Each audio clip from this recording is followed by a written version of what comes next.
નમસ્કાર સાથીઓ, સૌરાષ્ટ્ર યુનિવર્સિટીના કેમ્પસમાં આપણે ઊભા છે। આજ સૌરાષ્ટ્ર યુનિવર્સિટીના સત્તાધીશો દ્વારા ગઈકાલે ગરીબ અને મધ્યમ વર્ગના વાલીઓ અને વિદ્યાર્થીઓ ઉપર એક મોટો બોજો નાખવામાં આવ્યો છે।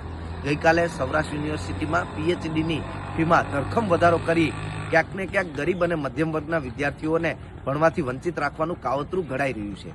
ત્યારે જે બેટી બચાવો બેટી પઢાઓની વાતો કરનારી ભારતીય જનતા પાર્ટીની સરકાર પહેલા મારી બહેનો સૌરાષ્ટ્ર યુનિવર્સિટીમાં પીએચડી પોતાની ટર્મ ફી 225 રૂપિયા એટલે કે 1300 રૂપિયા જેવી નજીવી ફીમાં પોતાનું પીએચડી પૂર્ણ કરી શકતા હતા।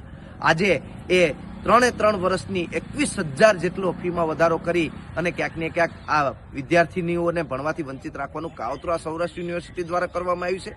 ભાઈઓમાં પણ 7,000માં પીએચડી થતું હતું, આજે એમની પણ 21,000 થી 22,000 રૂપિયા જેટલી ફી કરી અને ક્યાંક ને ક્યાંક કમરતોડ ફી વધારો એ વાલીઓ ઉપર સૌરાષ્ટ્ર યુનિવર્સિટી દ્વારા નાખવામાં આવ્યો છે।